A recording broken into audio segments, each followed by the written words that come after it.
चाहते हैं।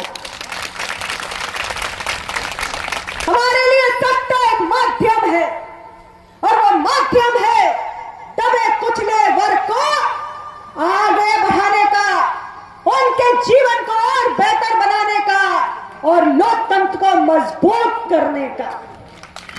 और यदि सत्ता रूपी माध्यम को उपयोग करके हमने व्यवस्थाओं को बदला, और जब मैं व्यवस्था बदलने की बात करती हूं तो मैं वही बात करती हूं कि न्यायपालिका हो, कार्यपालिका हो, विधायिका हो या मीडिया हो, लोकतंत्र के हर स्तंभ में दबे कुचले वर्गों की भागीदारी और उनका प्रतिनिधित्व सुनिश्चित होना चाहिए। अगर देश के लोकतंत्र के हर स्तंभ में आज भी पिछड़ा, दलित, कमजोर, आदिवासी नजर नहीं आता है तो तमाम सरकारें बदल जाए, तमाम पार्टियों की सत्ता आ जाए, इससे कोई मायने नहीं है। जब तक दबे कुचले वर्ग को आगे आने का मौका नहीं मिलता तब तक अपना दल का संघर्ष निरंतर जारी रहेगा। और डॉक्टर सोनेलाल पटेल ने अपना दल के गठन के साथ इसी व्यवस्था परिवर्तन का सपने को देखा था। हम आपके बीच आ जाए हैं तो इसलिए आए हैं कि इस व्यवस्था परिवर्तन के सपने को साकार करने के लिए हमें आप सबका साथ चाहिए। जब तक आप मजबूती के साथ इस अपना दल को ताकत देने का काम नहीं करेंगे तब तक डॉक्टर सोनेलाल पटेल का व्यवस्था परिवर्तन का यह संकल्प पूरा नहीं हो सकता है साथियों। इसलिए आज मैं आप सबके बीच ये अपील करने आई हूं कि अपना दल जिन मसलों के लिए संघर्ष कर रहा है, अपना दल जिन मसलों के लिए संघर्ष कर रहा है, ऐसे बहुत सारे मसलों की चर्चा मुझसे पहले के वक्ताओं ने भी की होगी। आज भी हम केंद्र सरकार के अंदर पिछड़ा वर्ग मंत्रालय बनाया जाए इसकी सोच के साथ आगे बढ़ रहे हैं।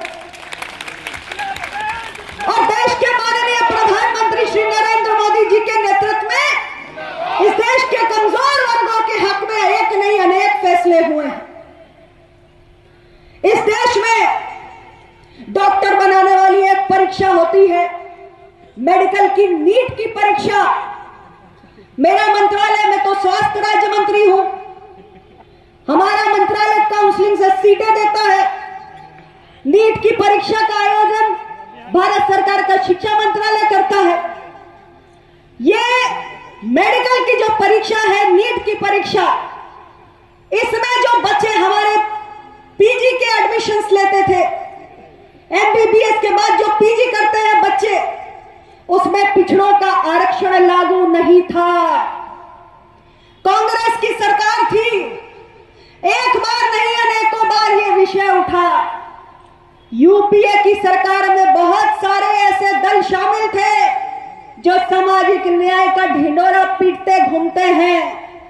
समाजवादी पार्टी जैसे दल शामिल थे, लेकिन उन्होंने कभी चिंता नहीं की कि मेडिकल की परीक्षा में, नीट की परीक्षा में, पीजी के एडमिशन में ओबीसी का आरक्षण लागू नहीं है, पिछड़ों का आरक्षण लागू नहीं है। लेकिन अपना दल ने यह चिंता की, अपना दल ने यह चिंता की और प्रधानमंत्री नरेंद्र मोदी ने इस चिंता का समाधान किया। इस विषय को मैंने देश के शीर्ष स्तर पर माननीय प्रधानमंत्री जी के समक्ष अपना दल की ओर से उठाया और प्रधानमंत्री जी ने कुछ ही दिनों में नीट की परीक्षा में, पीजी की एडमिशन में पिछड़ों के आरक्षण व्यवस्था को लागू करने का ऐतिहासिक फैसला किया।